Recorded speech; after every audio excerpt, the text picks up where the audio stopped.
মাজার আছে, হযরত হারুন আলাইহিস সালামের মাজার আছে, হযরত হুদ আলাইহিস সালামের মাজার আছে, হযরত সালেহ আলাইহিস সালামের মাজার আছে, হযরত ইউসুফ আলাইহিস সালামের মাজার আছে, হযরত মুসা আলাইহিস সালামের মাজার আছে, মা সারা আলাইহিস সালামের মাজার আছে, মা মরিয়ম আলাইহিস সালামের মাজার আছে, হযরত সাইয়েদনা আবু বকর সিদ্দিক, উমর, ওসমান, হযরত উমর রাদিয়াল্লাহু তাআলার মাজার শরীফ মদিনা শরীফের মধ্যে আছে, দরবারে আজমের মধ্যে আছে।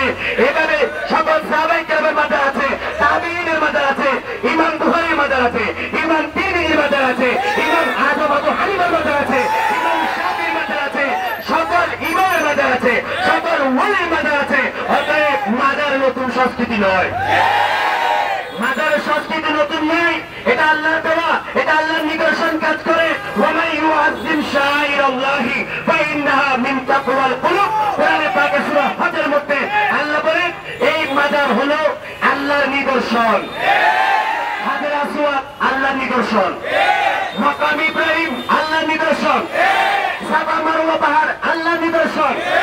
যদি পাহাড় নিদর্শন হয়, যদি পাথর নিদর্শন হয়, যদি মাকাম ইব্রাহিম নিদর্শন হয়, তাহলে ইব্রাহিম আলাইহিস সালাম মাজার সেটা মহা নিদর্শন।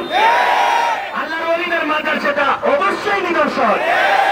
আপনার মাজার শরীফ ভালো না লাগলে আপনি ঘরে কান্না করেন, সমস্যা নাই, আপনার সাথে আমার দ্বন্দ্ব নাই, আপনি এই সমাজের মানুষ, আপনি সেটা অস্বীকার করতে পারেন, সেটা আপনার রাইট আছে। কিন্তু আমার বিশ্বাসে আঘাত করার দায়িত্ব আপনার নয়।